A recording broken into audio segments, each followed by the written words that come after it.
O tema de hoje, como eu disse mais cedo, é São Tiago Maior. A Igreja Católica celebra a festa do apóstolo, que também é conhecido como Santiago ou Santiago de Compostela. A data relembra a importante trajetória que São Tiago trilhou na caminhada com Jesus e diante da corajosa missão de anunciar o Evangelho em tempos de perseguição.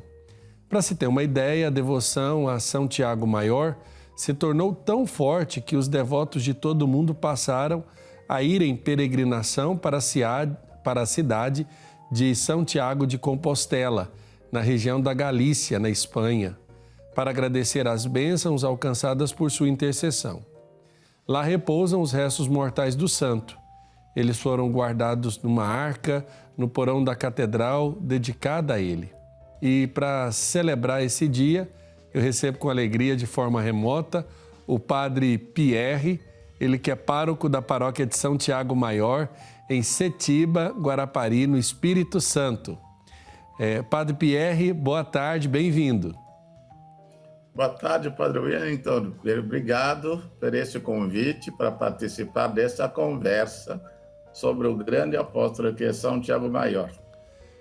Também está conosco para falar um pouco sobre a peregrinação a Santiago de Compostela, o Marco Túlio de Souza.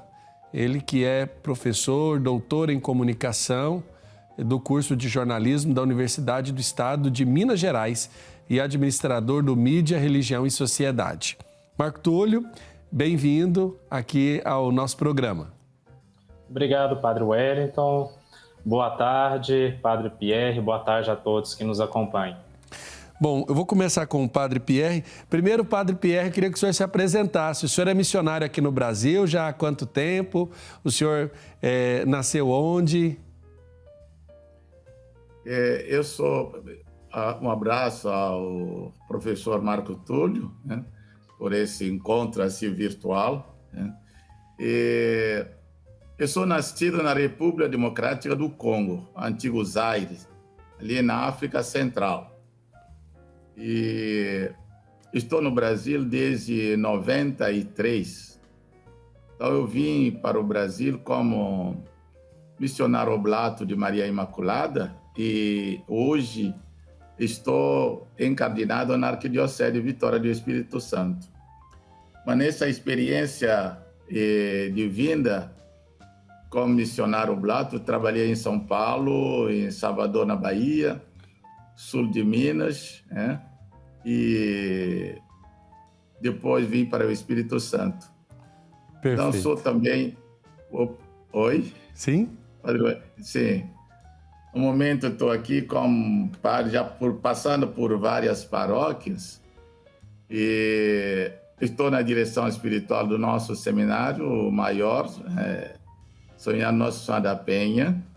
Eu sou também professor de filosofia na Unisales, com o salesiano aqui Então fiz o mestrado em São Paulo, em filosofia na PUC São Paulo, e estou concluindo ainda o doutorado lá em filosofia na PUC São Paulo, na fase final, se Deus permitir assim.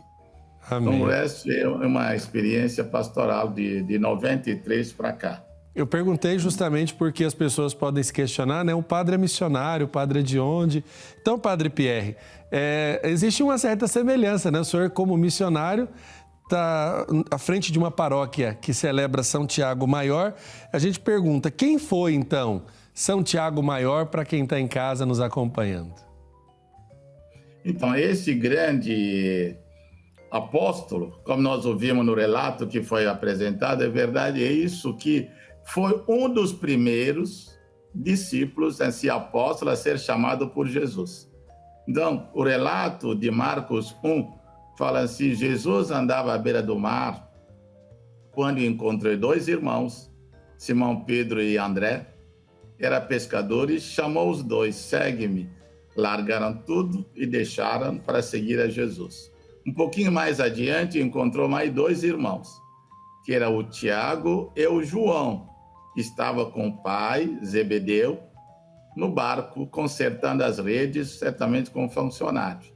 Jesus chamou: ele deixaram os barcos, pai, as redes, é um despojamento. Então, o São Tiago é um apóstolo de despojamento, um apóstolo muito amigo no segmento de Jesus e também um grande missionário saindo daquela região, da Galileia, para ir a Jerusalém, até evangelizar a Espanha, atravessando tudo. Então, é um desafio do missionário. O missionário deixa tudo, arrisca até a própria vida para anunciar Jesus, em nome de Cristo Jesus.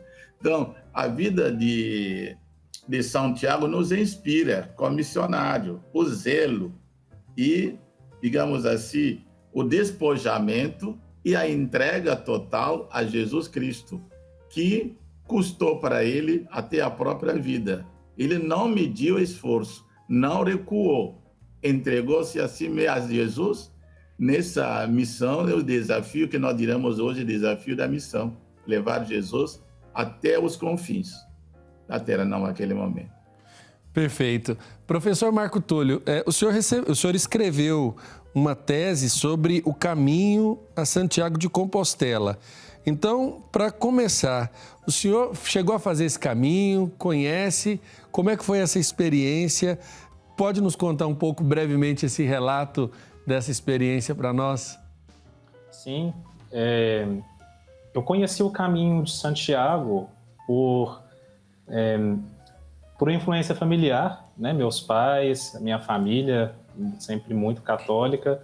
Então, eu tive conhecimento do caminho de Santiago durante a minha trajetória. E depois, quando eu passei a estudar, passei a fazer pesquisas na área da comunicação e sempre trabalhando com comunicação e religião, me interessou entender como que as tecnologias de comunicação fazem parte hoje da experiência desse peregrino e faz esse caminho de Santiago, né? Então, e para poder entender como isso ocorre, eu fiz o caminho de Santiago em 2018 para poder escrever a minha tese de doutorado. Certo. Padre Pierre, quando nós falamos da lição que São Tiago nos deixa, por que prevalece tanto a questão missionária na vida de São Tiago Maior, quando nós lembramos e sempre nos remetemos a essa experiência de que ele vai evangelizar, de que ele deixa tudo para trás e vai levar o nome de Cristo e também por isso entrega a sua vida no nome do Senhor? É o importante, o missionário, os institutos, as congregações ou ordens religiosas têm esse foco, deixar tudo no segmento, porque Jesus, ele mesmo convida quem quer me seguir, tem que deixar tudo. Então, os apóstolos nos deram esse exemplo. Os missionários religiosos e religiosas vão na mesma linha, cumprindo com a palavra do próprio Cristo Jesus. E o São Tiago, e aquele também na sua vida, mostrou mais concretamente esse deslocamento, esse deixar tudo. Deixou a sua terra, deixou os familiares e foi evangelizar uma terra que certamente não conhecia. E encontrou, com certeza, muito desafio. E todos os missionários têm que esperar coisas boas, mas também desafios e dificuldades. Mas nisso que engrandece a missão. Se não tiver desafios, não tem como dar sucesso. Então, São Tiago, deixando tudo, esquecendo de si mesmo e abraçando praticamente o Cristo nele, foi para a Espanha e evangelizou a Espanha. Nós podemos imaginar um pouquinho, e Marco Túlio fez esse caminho, eu ainda não fiz, pretendo fazer um dia, vendo aquelas, hoje, por onde passam a dificuldade, pedras, às vezes, em alguns trechos, dependendo de qual caminho pega, porque mais ou menos uns 12 caminhos que leva a ser. Mas o desafio do missionário é isso. Então, seja quem for, quem quer arriscar a sua vida por causa de Jesus, tem São Tiago na frente, essa experiência bonita de que vale a pena deixar um pouquinho, mas que Jesus esteja um pouquinho maior do que tudo nossos sonhos, nossos projetos. E o sonho maior é levar Jesus até aqueles que ainda não o conhecem. Apesar da dificuldade, mas a alegria é maior. É muito mais alegria de levar Jesus. É o sorriso, um pequeno sorriso de criança, de adulto, do velho, tira toda aquela angústia, toda a dificuldade que nós tivemos. E isso foi certamente o que Tiago maior viveu. Agora, a morte dele, aquilo que também nós, missionários, esperamos às vezes, nós não queremos que venhamos a morrer ou a levar calúnia, difamação, mas de um momento ao outro, isso acontece e não desistir, mas sempre se manter no seguimento de Jesus Cristo. Eu acho que São Tiago nos deixa essa grande lição. Manter-nos pela fé e mostrar as obras. São Tiago, em um momento, diz assim, aquele que diz que tem fé e que essa fé não está agindo, me mostra. Eu vou mostrar a minha fé pelas obras. Então, o missionário é esse. O missionário evangeliza, mostra a obra de evangelização, sentando com o pequeno, com o pobre, com a criança, com a viúva. E alguém que manifesta a sua fé. Esse é o testemunho do apóstolo São Tiago para nós, nos dias de hoje. Não só dos pescadores, como São Pedro, a festa dos pescadores, mas ter essa experiência forte de carregar Cristo em nós, através da nossa ação, da nossa evangelização. Eu acho que nisso São Tiago se faz presente e nos motiva mais e nos anima mais. Verdade. Professor Marco Túlio, quando falamos, por exemplo, dessa caminhada que se popularizou como o caminho de Santiago de Compostela, nós não estamos falando somente de um caminho, né? Existem vários caminhos. Sim, há diversos caminhos que levam a Santiago de Compostela, e esses caminhos foram sendo construídos historicamente a partir dos lugares de onde os peregrinos partiam. Então, se a gente for buscar relatos antigos de peregrinos, a gente encontra peregrinos saindo da Rússia e indo a pé até Santiago de Compostela.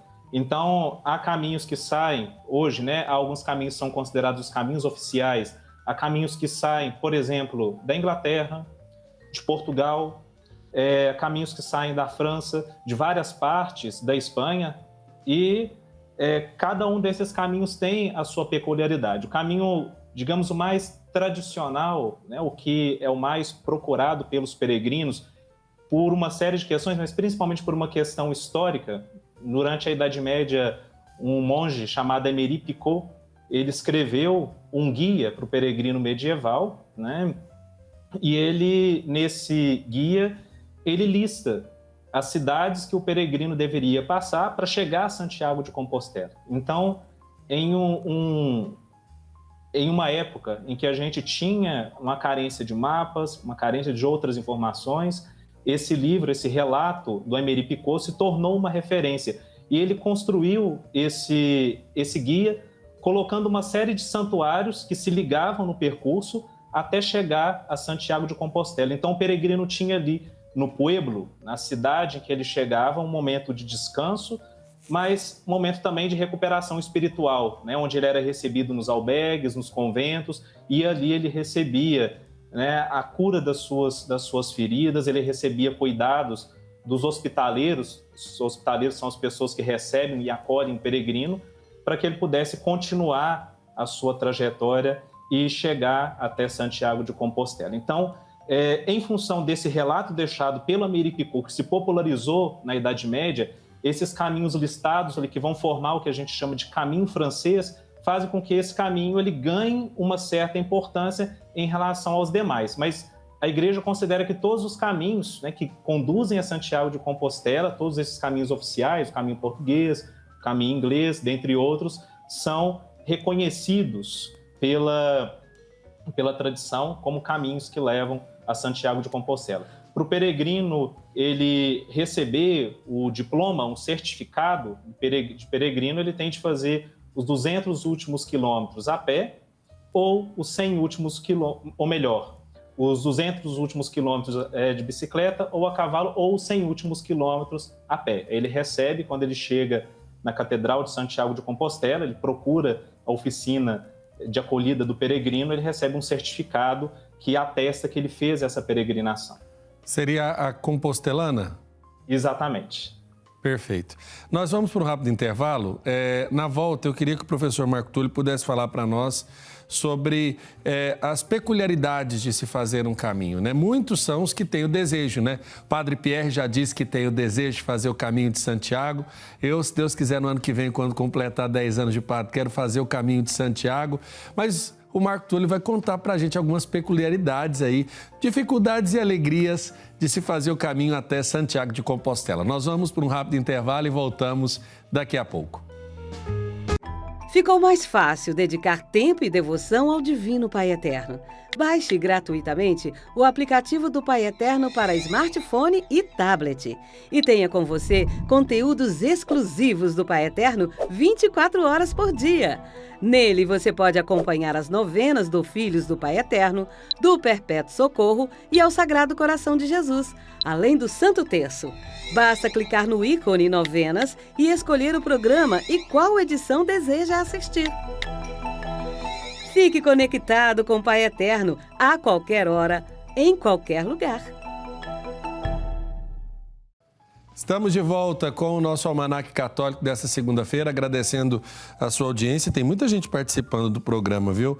A Francisca agradece ao Pai Eterno as graças em sua vida. Joelma Batista Correia pede orações pelo matrimônio de José Francisco e Terezinha Batista, seus 48 anos de casados. Deus abençoe José e Terezinha. Laque Muniz participa pelas redes sociais, clama ao Pai Eterno pela saúde da sua família. A Elaine Vidotti, a Maria Augusta também ligadinhas conosco, pedindo graças do Pai Eterno. Professor Marco Túlio, falando sobre o caminho de Santiago de Compostela, eu queria que o senhor falasse um pouco dessas dificuldades e também das alegrias que o senhor encontrou no caminho que o senhor fez, né, que é o caminho francês. Foram 800 quilômetros, mais precisamente, saindo de Saint-Jean-Pied-de-Port, na França, até Santiago de Compostela. Então, eu, né, e os peregrinos que fazem o caminho francês, passando por essa rota, a gente atravessa quase todo o norte da Espanha, chegando ali a alguns quilômetros, né, alguns quilômetros do Oceano Atlântico. Então, é o salto de 800 quilômetros que eu fiz em 33 dias. É uma experiência que exige preparação do peregrino, uma preparação que vai desde a dimensão física, o preparo, você ter condições de fazer, porque afinal são muitos quilômetros e você passa por territórios dos mais diversos, né? Territórios que você caminha e tem montanhas, então há uma exigência física ali no joelho, nos pés, terrenos mais planos, frio, calor. Então, tudo isso, né, faz com que exige do peregrino um preparo físico para que ele consiga fazer essa caminhada. Só que esse preparo também ele é administrado pelo peregrino. Então, se você tem condições de fazer 25 quilômetros, não é adequado que você faça 30, 40. O dia que eu fiz uma quilometragem menor, eu fiz 6 quilômetros, foi quando eu cheguei no Monte do Gozo, que é uma montanha que fica próxima a Santiago de Compostela. E aí eu quis dormir lá, de lá dá para ver as torres da Catedral de Santiago. E o dia que eu fiz mais, eu fiz 38. Então foi um dia que quando eu cheguei eu estava bem cansado. Foi o primeiro dia, no caso? Não, foi no meio do caminho. O primeiro dia é um dia também bastante duro, saindo de Saint-Jean-Pied-de-Port. A gente atravessa os Pirineus, é uma cadeia, né, de montanhas. Então a gente sobe uma altitude muito grande, depois a gente tem de descer até Roncesvalles. E nesse percurso tem apenas um albergue. Não sei se de 2018 para cá inauguraram outro, mas até então havia apenas um albergue, e um albergue quase sempre está cheio. Então a pessoa tem de fazer o caminho, se preparar bem, porque essa etapa ela é bem difícil. Eu mesmo cheguei a me machucar, tive de ficar parado um dia, mas foi um dia que eu fui muito bem cuidado por amigos, por esses peregrinos que eu conheci no caminho e também pelos hospitaleiros. Quem chega, né, nos pueblos, os pueblos são pequenas cidades na Espanha, os pueblos nas cidades, nesses lugares o peregrino encontra uma estrutura muito boa, né? Tem albergues que são administrados pela igreja, são os albergues paroquiais, albergues privados e também albergues do Estado espanhol. E aí o peregrino é recebido ali muitas vezes por pessoas que são voluntárias, estão ali dedicando a sua vida a receber esse peregrino e oferecer ali o que elas podem oferecer para poder ajudá-lo na sua experiência. Então, nesse dia que eu machuquei, eu tive aí tive acolhida do pessoal de um convento em León, e aí recebi todos os cuidados ali. Eu passei mal do estômago também, então isso aconteceu com vários peregrinos durante a minha experiência. Mas aí, recebendo esse suporte esses dias, uma amiga médica me ajudou, indicando remédio. Ela também estava fazendo o caminho na mesma época, e por mais que a gente tenha se distanciado ali naquele momento, que ela precisou seguir adiante, ela me acompanhou à distância, indicando aquilo que eu deveria fazer para cuidar da saúde. E na sequência ainda tive um contato com outro peregrino brasileiro. Eu continuei caminhando sentindo um pouquinho de dor, mas aí ele fez uma massagem e a dor passou magicamente. Então a gente tem, né, essas dores que fazem parte do percurso, mas também nós somos acolhidos em cada lugar que a gente passa. A gente recebe esse acolhimento do irmão peregrino que caminha com a gente, que está ali sofrendo do seu jeito e também demandando esse cuidado nosso, e também das pessoas que estão nos lugares de acolhida desse peregrino e que vão procurar fazer o possível para poder instruí-lo, para poder ajudá-lo na sua experiência. Então foram momentos muito, muito bonitos que eu vivi, experiências que eu ouvi de peregrinos, por que eles estavam ali. Eu conheci um senhor belga que a mãe dele iria fazer uma cirurgia. Enquanto ele estava no caminho, ele estava fazendo o caminho, pedindo a bênção de Deus, a intercessão de São Tiago, para que tudo desse certo na cirurgia. E enquanto ele estava fazendo o caminho, ele recebeu a notícia que tudo tinha se passado bem com ela. Então, são diversas histórias que conversam com a nossa e ajudam o peregrino a repensar a sua vida, o seu relacionamento com a sua espiritualidade e com as pessoas no seu entorno, com a sua família, com a sua vida pessoal e profissional. Marco Tulio, infelizmente a gente perdeu o contato com o Padre Pierre, a quem eu já agradeço desde já a oportunidade da gente conversar um pouco e partilhar sobre a história de Santiago, mas a gente continua a nossa entrevista aqui e eu gostaria que você pudesse falar também um aspecto que eu acho importante de ressaltar, é que o caminho de Santiago é um caminho que vai se tornando ecumênico, né? Não são somente pessoas de uma vida religiosa intensa, cristã, católica, que fazem o caminho de Santiago, né? Sim, o caminho de Santiago hoje ele tem essa peculiaridade em relação às outras peregrinações, né? Se a gente vai no Pai Eterno, a gente vai em Aparecida, se a gente vai em Fátima, a gente vai encontrar outros perfis de peregrinos, né, com essa ligação mais forte com a igreja, com esse aspecto devocional presente. Isso também a gente encontra no caminho de Santiago, né? O aspecto devocional ele não desaparece no caminho de Santiago. Só que aí a gente encontra também outro perfil de peregrino. Isso vem muito em função de ações do próprio Estado espanhol de promover a peregrinação por meio das mídias, de livros, filmes que vão tornar o caminho conhecido e atrair outros tipos de peregrinos. Mas todos eles, né, eu pude perceber que, por mais que não sejam católicos no sentido estrito sensu, eu encontrei inclusive peregrinos católicos que pouco iam às missas nos pueblos, e peregrinos de outras religiões que participavam das missas com muito respeito e que buscavam, né, nesse contato com a Igreja Católica algo que os fizesse enriquecer espiritualmente. E a Igreja acolhe esses peregrinos, independentemente da sua religião, procurando oferecer a eles uma experiência cristã, uma acolhida, né, de acordo com os princípios católicos, e abrindo-se esse outro peregrino que também procura ali uma forma de se aproximar de Deus, se aproximar daquilo que é importante para a sua vida. Tá certo. O Padre Pierre voltou. Padre Pierre, como é que vocês aí na paróquia têm celebrado o dia de São Tiago Maior? Como o senhor percebe o contato do povo de Deus da paróquia aí, da região de Guarapari, no Espírito Santo, né, de Setiba, com o seu padroeiro? Existe essa identificação, essa devoção? Como é vivido o dia de hoje aí? A paróquia São Tiago Maior é uma paróquia que tem agora 5 anos. Fazia parte da paróquia Nossa Senhora de Lourdes, onde também eu fui pároco.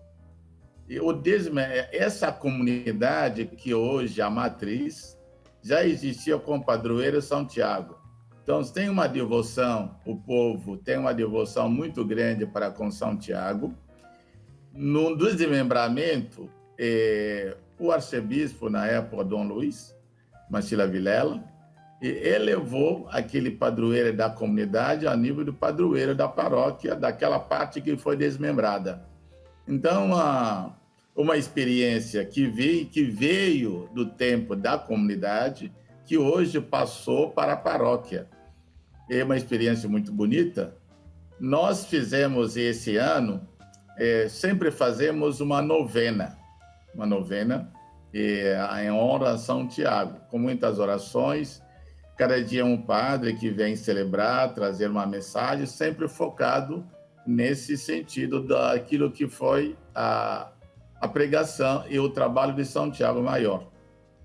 Esse ano, como todas as atividades voltaram depois da pandemia, que nós ficamos um pouquinho parados, e nós fizemos agora a novena do dia 15 até o dia 24 ontem, celebramos a missa domingo.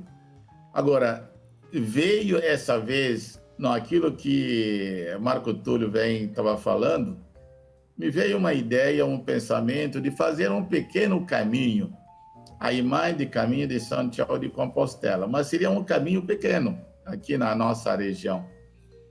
Nós fizemos já 3 pequenas caminhadas que nós chamamos de excursões, de expedições, conhecer o caminho. Então, o mês de abril, o mês de maio, o mês de junho, fizemos uma caminhada com, primeira vez, 11 pessoas, na segunda vez foram 20 pessoas, e na terceira expedição foram 30. E ontem era que nós chamamos a primeira edição do Caminho de Santiago de Setiba, Guarapari. Nós tivemos mais de 105, 110 pessoas que fizeram essa caminhada.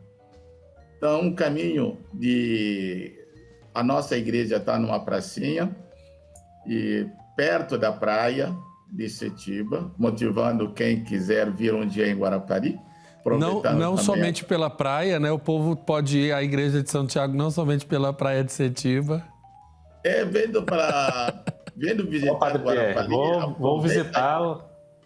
Minha família vai muito para Guarapari, então a próxima vez que a gente for para lá, vou na paróquia do senhor. Então, que coisa boa, professor Marcos. Aí, ó, que beleza. Eu acho isso muito especial. Infelizmente, o nosso tempo tá terminando. Eu quero agradecer aqui, Padre Pierre, a participação do senhor, deixando o meu abraço para toda a comunidade aí da paróquia São Tiago Maior de Setiba, em Guarapari, no Espírito Santo, que a gente promete um dia conhecer, né, professor Marco Túlio? Com certeza. Vamos juntos, Padre Wellington. Vamos ver. Sim, Padre Pierre. Padre Wellington, agradeço por esse convite, agradeço ao professor Marco Túlio por esse momento bonito, essa partilha, né, das experiências. Tem ainda mais coisa que a gente gostaria de aproveitar. Muito obrigado, que o Pai Eterno sempre nos assiste. Amém. Professor Marco Túlio, muito obrigado pela sua partilha, tá? Desde já agradeço de coração a sua participação aqui no nosso programa e eu vou incomodá-lo depois para saber mais sobre o caminho de Santiago. Tomar coragem e fazer também essa bonita experiência. Com certeza, a gente conversa. Eu agradeço aí pelo convite, né? Estamos aí à disposição. Uma boa tarde para todos. Tá certo.